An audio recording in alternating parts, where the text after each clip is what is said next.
Welcome everyone to another exciting session on Purnartha's investment advisory products today. And we all know that Purnartha Advisory has given stellar returns in past due to their very robust research and investment stock selection methodology. So today we have with us Mr. Devendra Fatke from Purnartha, who is a director and head of investment advisory division. Mr. Devendra Fatke is principal officer for the investment advisory division of Purnartha, and he is also the fund manager for Sampurna, the product which we'll be discussing today. He's a chartered accountant and a commerce graduate from Pune University. And Mr. Devendra has more than 18 years of experience in equity research. He is a proficient analyst with more than a decade of experience in buy-side equity research spanning emerging and developed markets such as India, China, Brazil, and the US and Europe. And previously, he has worked with Morgan Stanley, Thomas Wiesel, and other multi-act asset management firm in various capacities. And along with Mr. Devendra, we also have Mr. Ashish Chugh and Akshay Tiwari from Purnartha, who basically help us in conducting the business on the business side. So welcome, Devendra, and now the dais is yours. You can just take us through the Purnartha Sampurna product. Thank you, Piyush. So welcome everyone. So what we are going to do today is actually try and just talk about introduction of the product Sampurna that we have recently launched. Also talk about what are the product features, and then eventually go on to say how we can invest, and then open the floor for question and answer session. So the whole objective of Sampurna was to try and make sure that we can actually invest in the markets and create wealth for our various investors. So previous to this, Purnartha was known for primarily picking up growth-oriented stocks and helping investors to create wealth. So the new thought process was that yes, that is one way of creating wealth in terms of picking up growth-oriented stocks and helping investors create wealth. But apart from this option, there are other options available in the market to try and make money. So some of the prominent styles that are there is in terms of value investing, margin expansion stories that you get, turnaround stories, and some of these options. And the thought process was how do we combine some of these options together into one basket so that we can actually help investors manage and create more wealth.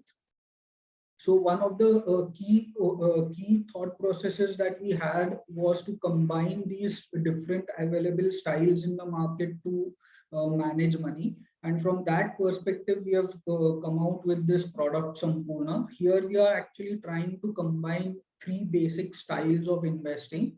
First and foremost, we want to continue focusing on our growth-oriented style of investing, where we obviously focus a lot in terms of what is the volume growth of a business.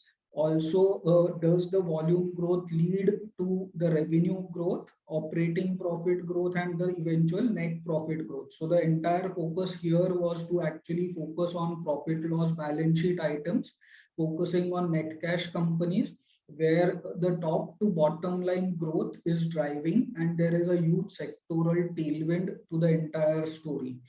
So this style of investing was one of our key successes and prominent style in terms of investing earlier.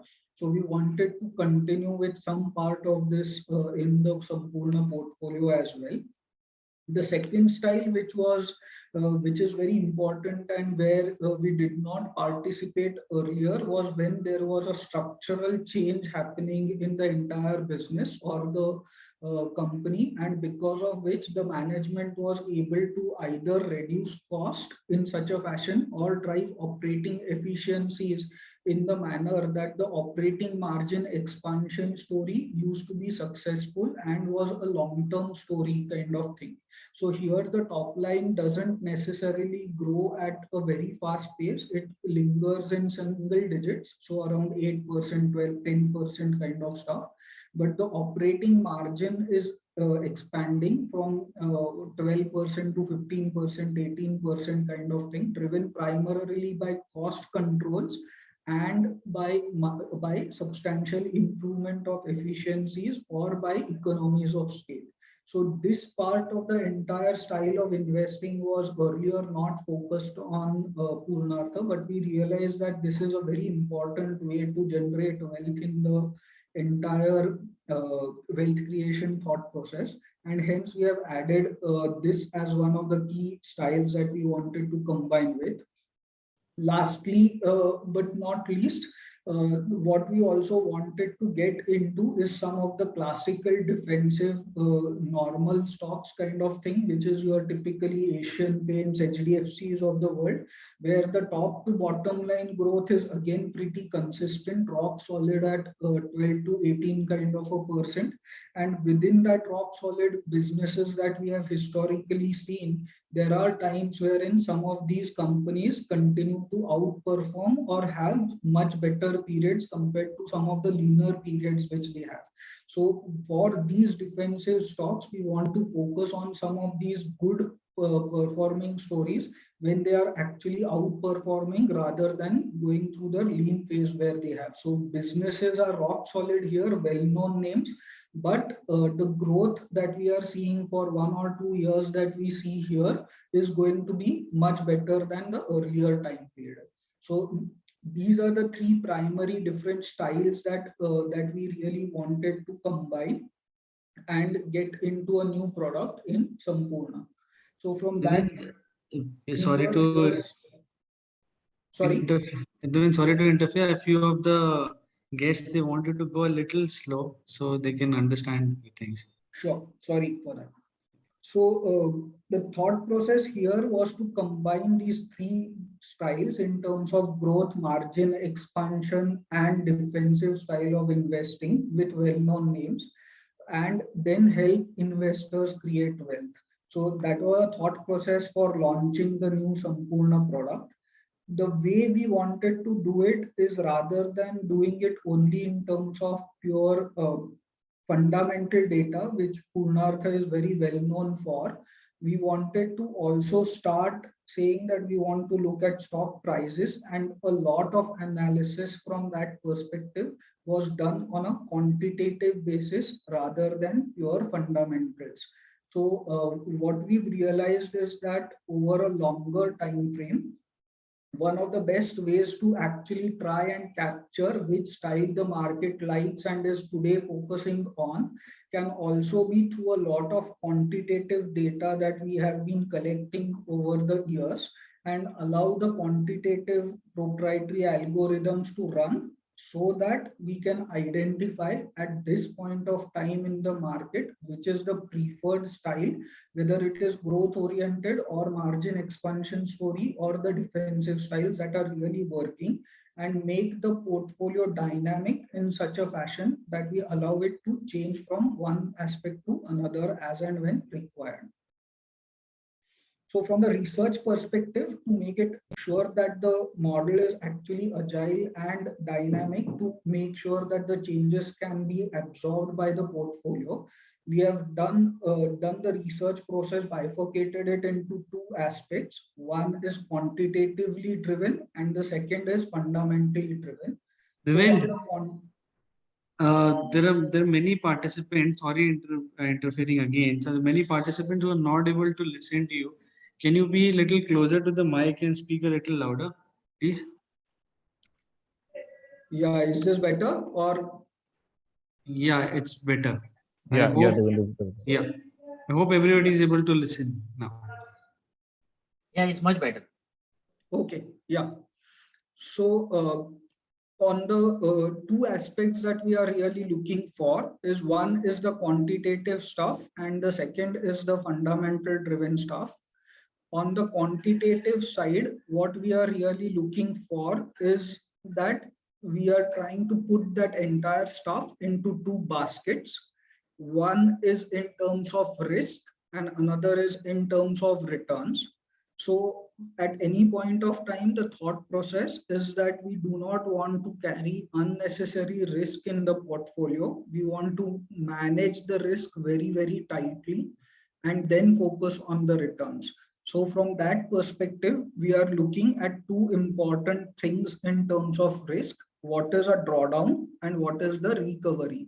So on the quantitative side, we are trying to say that whenever market corrects, whether it was because of COVID kind of a situation, demonetization, whether it was because of ILFS crisis, for all these crises, what was the fall in the stocks that I'm referring to? And if the fall was better than the market, then we really think that the stock is actually in a good positive momentum from that perspective. The second way to look at it is that after the fall, whenever there has been a recovery in the market, has the recovery been better than Nifty or the considered benchmark? So if both these parameters are met, then we indirectly are saying that the risk on from that perspective for that stock is substantially lower, because when market corrects, it falls much lesser, and when the stock bounces back off the lows after COVID or after demonetization, the recovery to come back to the original price is much better than the number of days taken is much better than the benchmark. So that's what we are looking in terms of the risk parameters to reduce the risk. But more importantly is also on the return side. So from the return side, what we are looking at is what is the return of the stock in terms of stock price. That is one. Secondly, how many times does the stock hit a new 52-week high? So more number of times the stock hits more 52-week high, it is a possibility of having a consistent growth and consistently reaching new highs. So which is a big positive. The third thing that we are looking on the return aspect is that what are the number of positive days. So more positive days, the better consistent stock we are finding on the basis. So those are the return aspects that we are looking at. Now, in terms of the data that we are looking at, what we are trying to look at is that we are looking at a 2-year period for all these 5 parameters. So within this period of 2 years, how has when the COVID situation has arisen, how has market fallen and how much is the recovery days? After I have done it for a specific period, I move to the next quarter and do the same statistics. So if on a 40 quarter basis, if the number is pretty consistent in terms of recovery, so indirectly we are saying that post 2011, if the company, whenever there has been a fall, whether it was 2013 demonetization, whether it was because of GST, for all these cases, if the company has consistently fallen lesser or has done recovery much better, as well as the returns on a 2-year rolling basis is better than the market, then the stock is quantitatively doing much better. It's a consistently positive stock and the momentum is positive on this stock. Also, since we are looking at such a long time frame data, the possibilities of a stock coming in just because of a performance of 10% or 20% outperformance for a quarter or year are much lower, and we indirectly end up getting pretty consistent companies since we are looking at a 40 quarter data.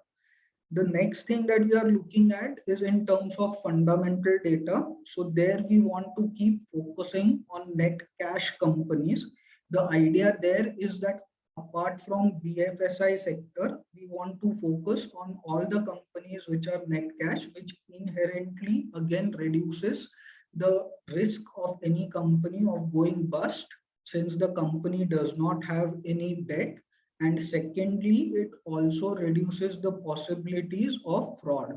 So from that perspective, we are looking clearly at only net cash companies. The second aspect that we are looking at is that what has been the growth. So what we are looking at is the trailing 12-month revenue growth in terms of revenue, operating profit, as well as net profit and cash flow from operations. So if all the growth parameters from top to bottom line in terms of net profit, in terms of P&L as well as cash flow are consistent, then the probability of the company in terms of ability to go and give a better return prospectively also looks really very high. So that's the second filtering criteria that we are looking at as to how strong the company's fundamentals are in terms of P&L and balance sheet and cash flow from operations. So the next part is we are trying to combine this quantitative as well as fundamental data together, marry them at a certain scale and try to shortlist 25 to 35 companies based on this stuff.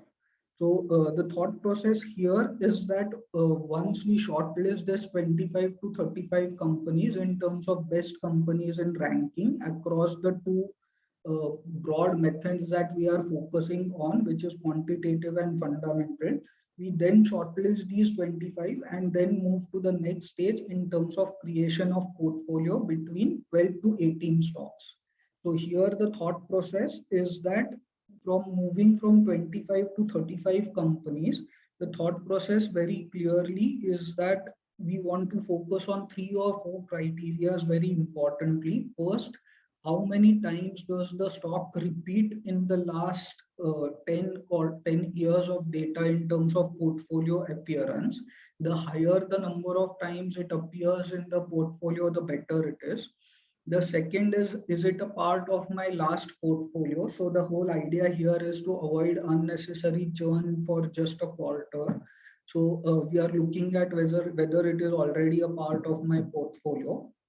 And the third important part that we are really looking at is that if the sector is already represented in the portfolio. So the first company is automatically selected, but if you have the second company from the same sector, the scoring starts reducing and so on. So as to give opportunity for a stock which is from a different sector rather than representing it from the same sector.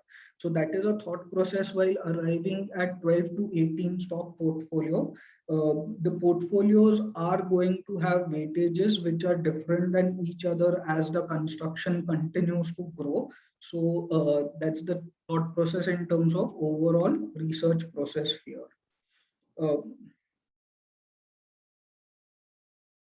In terms of outcome, what we have historically observed is that here we have tried to put a FMCG sector index. So from Jan 09 to June 17, the FMCG index has given a return of 21.54%, which was much better than Nifty's 14.74%.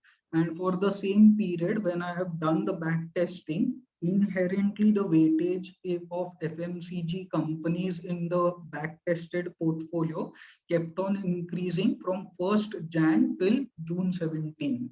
Post June 17, the weightages started to reduce because some of the FMCG companies started to move out and got replaced by some of the other sectors. So from that perspective, the scenario started to change. And if you look at 1st July 17 till March 20, the FMCG index has given a return of minus 0.61% compared to minus 3.64% for Nifty.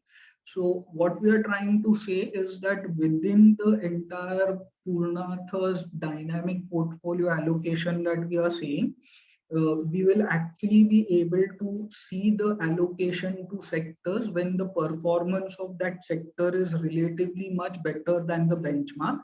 And as the entire story starts to turn, the weightage of the sector through the stock starts to reduce as the stocks slowly start getting replaced by some of the other sectors.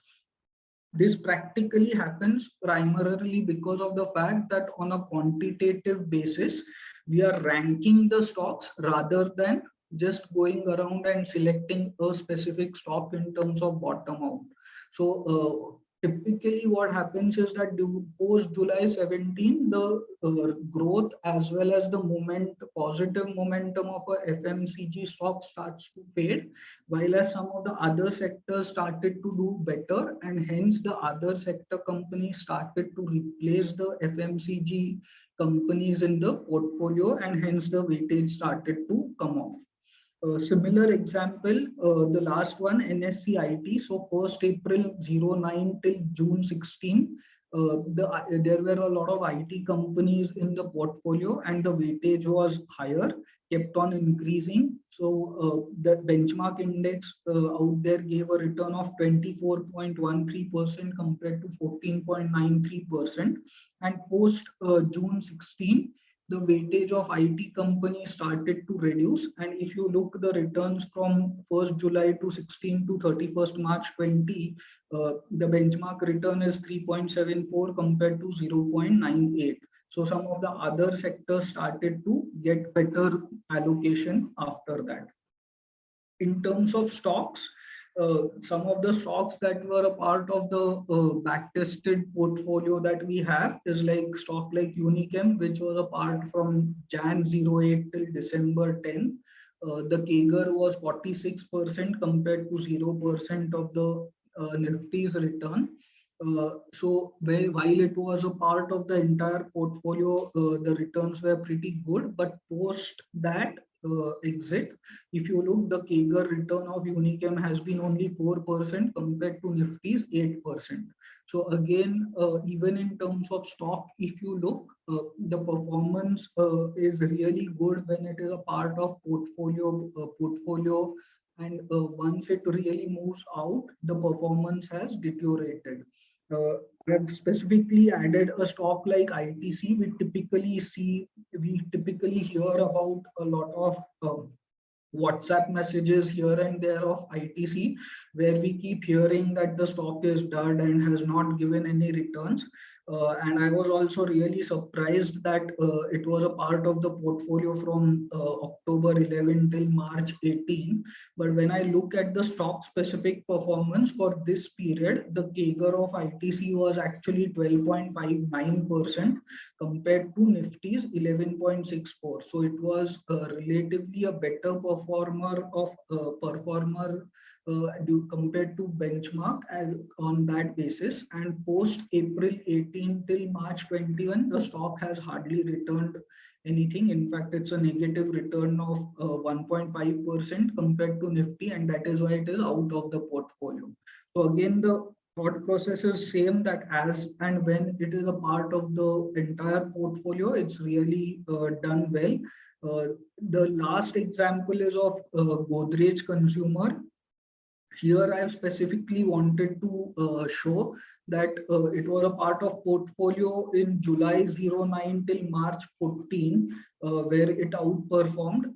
After that, it moved out of the portfolio from April 14 till March 17. But in April 17, it rejoined the portfolio, or it came back in the portfolio for 2-year period from April 17 to June 19. So the reason for specifically adding this example was also to state very clearly that it is purely quantitative driven. There are no personal biases.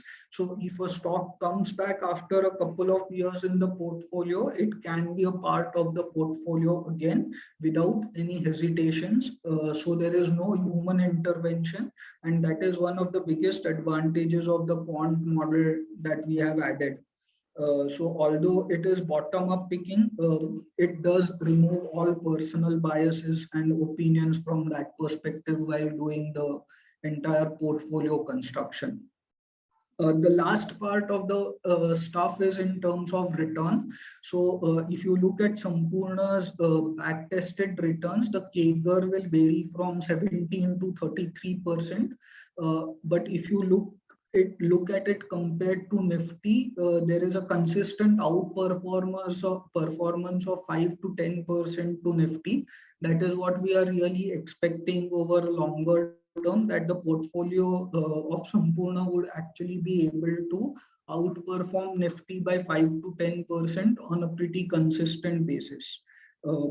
And in terms of risk, if you look at beta, the beta has varied from 0.65 to 0.75. So again, relatively lower beta across the portfolio. And if you look in terms of the recovery days, after the fall, the recovery days have actually been consistently better than Nifty. So the portfolio typically has tended to fall in line with the market, and recovery has been better than that of the Nifty. So that has been the thought process, that the risk is substantially managed with lower beta and better recovery. And on the return side, despite that lower risk, we should be able to get a 5 to 10% outperformance to Nifty across various time frames, as we have seen. As mentioned earlier, so there are certain things which we would like to just communicate. There is no specific market cap allocation across the portfolio. So portfolios continue to be agnostic to market cap. Historically, we have had 50 to 80% allocation to large caps, and roughly around 25 each in mid cap and small cap at the max. But that is historical. The portfolio otherwise continues to be large cap or large cap driven, but otherwise market cap agnostic. In terms of the entire thought process, it is still a buy and hold kind of a strategy that we are looking at. And there is no profit booking or trimming of positions at any point of time. In terms of the sectoral caps that we have looked at, there is only just one sectoral cap that we want to really look at. That is for BFSI sector. The cap is of 27%. Beyond that, there is no sectoral cap. So at any point of time, the portfolio can substantially focus a lot more on either FMCG stocks or consumer discretionary stocks or IT or pharma. So that ways it is a pretty dynamic portfolio where the weightages will shift to and fro based on the allocations that we get from the quantitative model run on a quarterly basis. In terms of an exit, for any exit, we will typically wait for at least a period of 3 months before exiting. So the stock will go on hold for a period of 3 months, and post that we would be in a position to take a call on whether we need to exit the stock or it will continue to be a part of the portfolio. The portfolio is going to be fully invested at the beginning, and there will not be any cash at any point of time to begin with. In terms of the churn is expected to be around 3 to 6 stocks every year. So it's a pretty actively managed portfolio from that perspective, roughly accounting for around 20 to 50% of the entire portfolio would actually rotate over a period. And very clearly it's driven by the proprietary quantitative model. So to that extent, exact interaction and action with the fund manager beyond the level will not be possible. So those are some of the features that we had to share with you. Ashish can talk about the fee structure, but that is a whole thought process in terms of Sampoorna, in terms of research that we had. Ashish, you want to talk on the fee structure right now, or we will do the question and answer session? We will take the question answer session and then we can take the fee structure. Sure. So we'll do the question and answer session. Any questions, I'm happy to answer. Yeah, thank you, Devendra, for such an insightful presentation. And now, the floor is open for question and answer session. So audiences can type their questions in the Q&A box, or you can also put it in the chat box, and we'll be happy to answer them.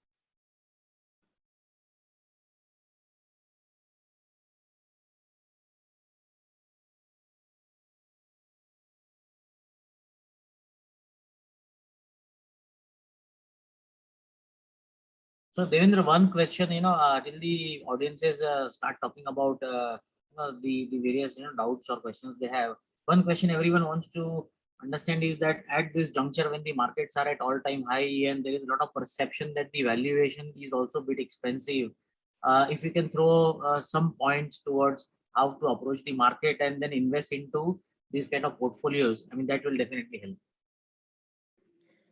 Yeah, thank you, Piyush. So, in terms of approaching the market, we clearly don't see a substantial downside in the market. We think that market would, at the worst, stay flattish. At the best, probably give a 10-15% kind of a return. So, from that perspective, we don't see too much of an issue. We do agree in terms of valuation. That they are expensive, but what we need to remember is that when I joined the capital markets in 2000, the average interest rate that I was looking for a loan was typically around 14% or 15%. Today, the home loans are available at 6 to 7%.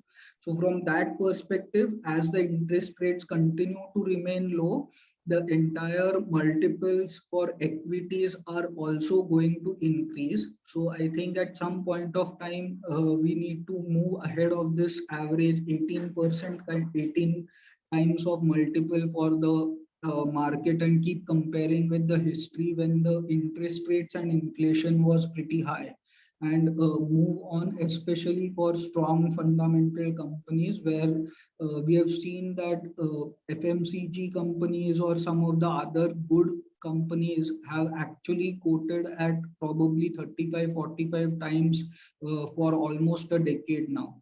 So I think that as interest rates continue to remain low, we are going to see higher multiples. We need to absorb that in our own stride. And on an overall market level, we really don't see this to be too much of an issue.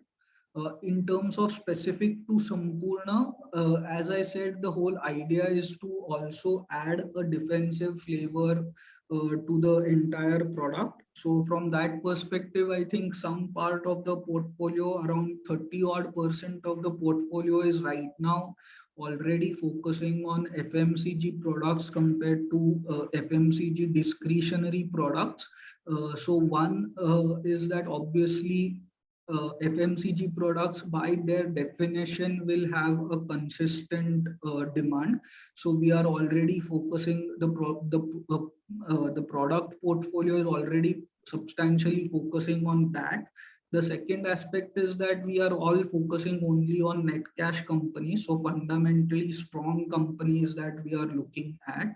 And thirdly, the whole portfolio has been constructed in such a fashion, always taking the risk into account, where we have always focused a lot more on drawdown and recovery days, which essentially means that if at all market does correct, then the whole focus for the portfolio has historically been how much would be the fall, and whenever market can bounce back, would our portfolio be tuned to bounce back the fastest.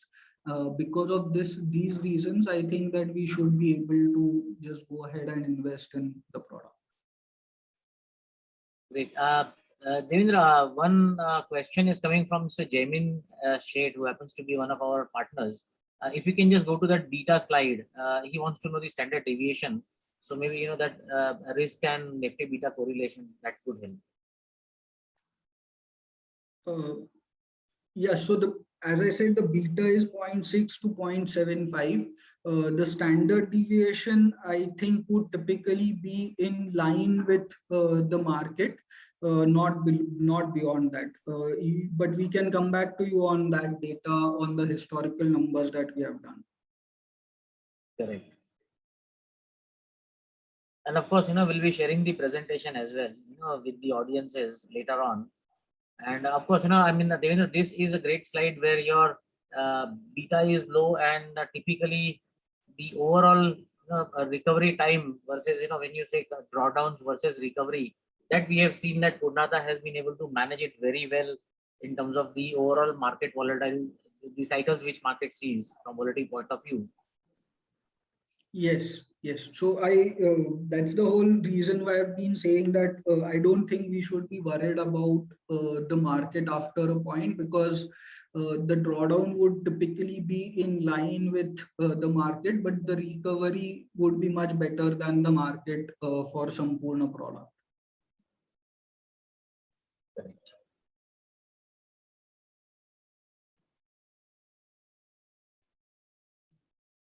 So Ashish, you can share that charges wala slide. Yeah. People, Can you just take us to the last slide of the charges?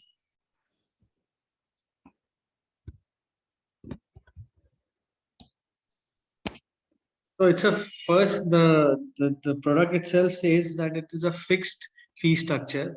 So when we say fixed fee structure, generally we are looking at a fixed fee for a period of 3 years. So this product is a period for 3 years, and the ticket size of investment in this product is we're looking at anything between the start minimum requirement is 10 lakh and it goes up to 25-30 lakh.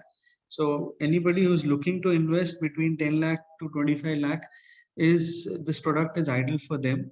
Okay, so we are taking fees is on a half yearly basis. That means 1 lakh is the initial amount which you'll have to pay, and plus GST, which comes down to 1,18,000. And hereafter you'll have to pay 5,000 plus GST, which becomes 5,900. So there's a NASH mandate which we are going to take for this. So this is how it is, and the total fee structure for 3 years is 1,25,000. With GST, it comes down to 1,47,500.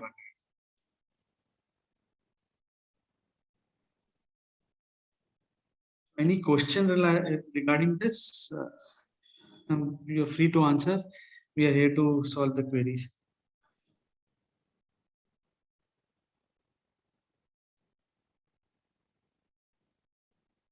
so Ashish, one question, clients will like to understand is that uh, they join for 3 years, and in between, if for certain reasons, if they want to sell the stock and get out of it because they are in need of funds, Hmm.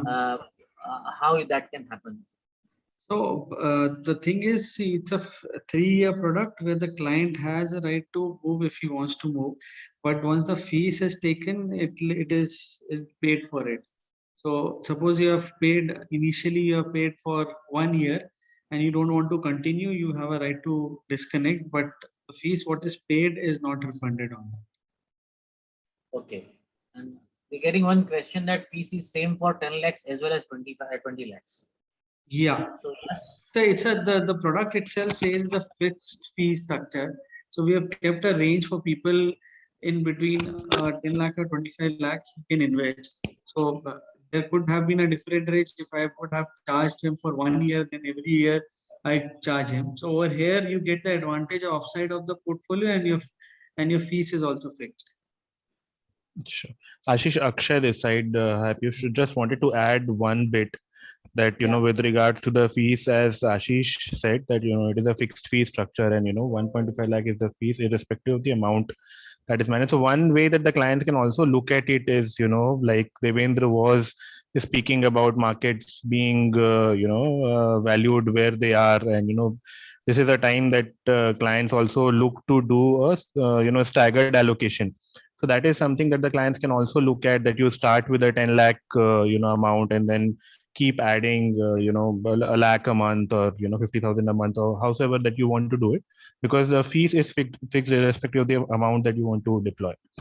And, so over a period of time, that 10 can become 20 or 25 or even 30. So that, can be a very attractive and sizable proposition for the clients as well. Yeah, something similar what Mr. Jamin Shade has also put up in the chat box, that for 25 lakh the fee becomes very less, from an expense ratio point of view. So Yeah. yes, Jamin, it's advisable to go with 25 lakh kind of a thing, and that you can do it in a staggered manner. Maybe start with 10 lakhs plus keep adding every month as Akshay advised, or even, you can go with 25 lakhs as a beginning period also. Correct. Very correct, Piyush. Sure.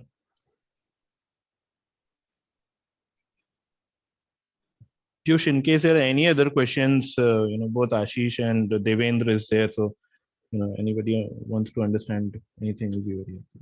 Thank you, Jamin sir. I think he has already given okay for 2 accounts from its side.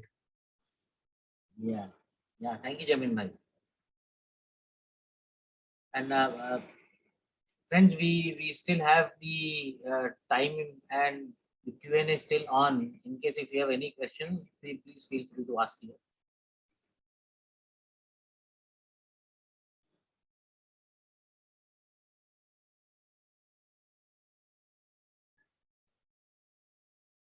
We'll be sharing few one pages also on it. So there are few of the stocks which specifically were the part of portfolios, which is part of portfolio and how they have performed during the period of time.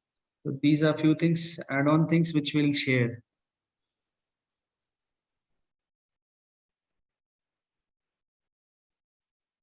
Sure. So, friends, you all know whom to contact in case you want to inquire or know more about portfolio. So, all the clients who are present here, you can always contact your relationship managers and all the partners who are present here. You can always connect with me as well as Ankita Thakur. You all know them. You have Ankita's email ID also with you, and I'm always available in case if you have any questions. So, with this, we just got one more question on. We just got few questions. What would be the taxation? So, Ashish, if you would like to. So it's in the advisory, so the taxation would have to be borne by the client. Here we do expect some short-term and long-term capital gains, but our observation in terms of back testing is that majority of the gains are from longer-term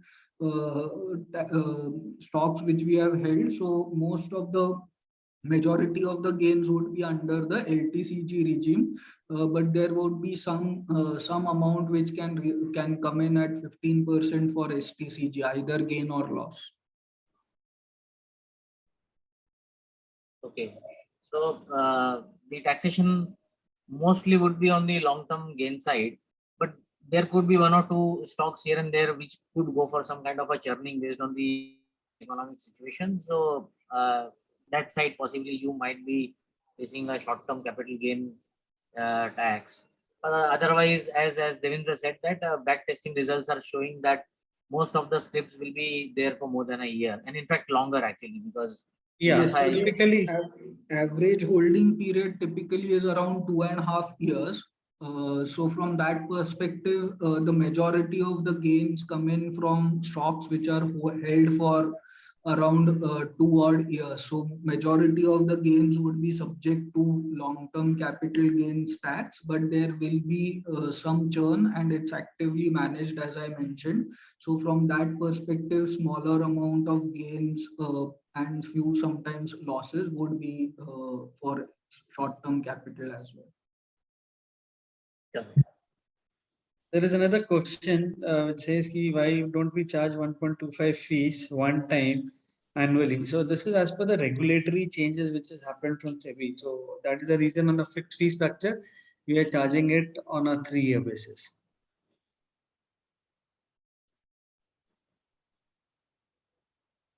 right. Devendra Jamin Bhai has asked that would penny stocks be a part of the portfolio? So that I think we have a very strong, history of having very high quality stocks in the portfolio only. So I think Devendra can elaborate on that as well. Yeah, so there will not be any penny stocks because, as I mentioned earlier, we are running the quantitative strategy for 40 quarters, which essentially means last 10 years. I don't think if the stock is really performing for last 10 years, then it can be a penny stock. And hence, historically also, if you look, the allocation to small caps has generally been hardly 10% to 15% kind of thing. Because most of the times when the stock performs for last 10 odd years, it actually is either a mid cap or a large cap. Okay. So, One question we are getting is, yeah, sorry, I interrupted. so Sorry. that is what the question was. It is, you can go ahead, please. So one question is that will fees be charged separately or will it be a part of the principal amount? It will be charged separately, which because on an advisory side, this is what we charge. So this is the advisory fees what we are taking. Yeah, advisory, it cannot be a part of capital, so it is a regulatory requirement that it has to be charged separately. There is another question about whether SBI or McDonald's. That is what is written, but I presume that whether these stocks would be part of the portfolio. So one thing which Devendra, you can mention about the PSU and the sectoral stock. Yeah, so as of now, we are not holding any PSU stocks. So cyclical stocks and PSU stocks are excluded from being a part of the portfolio very clearly, apart from leverage stocks. So we are clearly focusing on net cash companies, non-cyclical businesses, private businesses, no PSUs, and sustained stuff. The only exception to leverage is BFSI sector. And on the second, the quantitative filters, the way we have worked, I think takes care of all the management related issues as well historically. So any stock wherein there have been any management issues at any point of time will generally not be a part of the portfolio. Thank you, Devin. So there is one question from Himain stating that there will be a brokerage charges, I suppose. So in this, so we are advisors, and this is an advisory product where we are going to advise you for the advisory what we are going to give you, and we will not be charging any brokerage. That's going to be at the end of the broker. Yeah, it's a very good question. So how the whole process will work is that once you subscribe for the product and Purnartha onboards you as a client, they will start sending recommendations on email, and clients are free to execute those recommendations in their broking accounts from wherever they are dealing. So suppose you have account with say Prabhudas Leeladhar, you can buy the stock in your broking account at PL. So that is the way it will work. So Purnartha will act as an advisor and not as a fund manager in this particular strategy, which is Sampurna.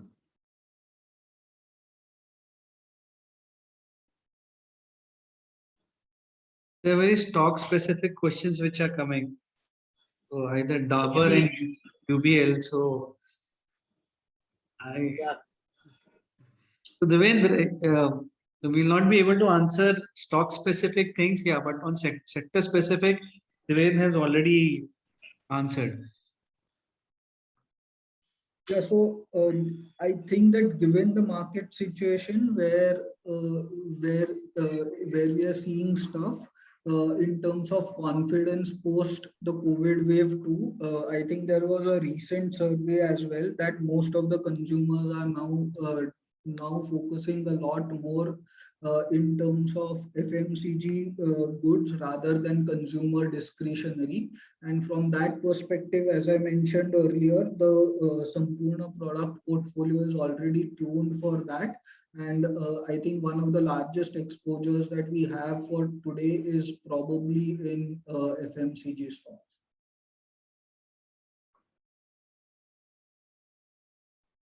Okay.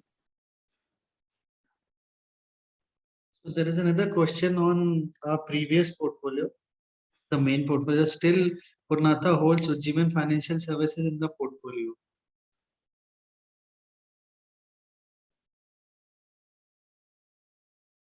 Devendra. Yeah, sorry.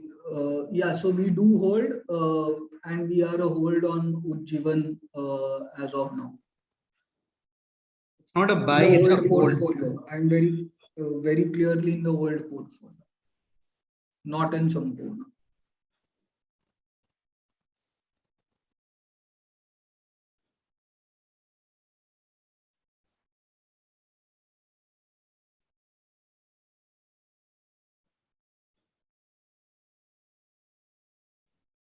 Great. So I think, we are done with almost all the questions. So thank you very much, Purnartha team, for giving us your time and presenting us with this insightful data.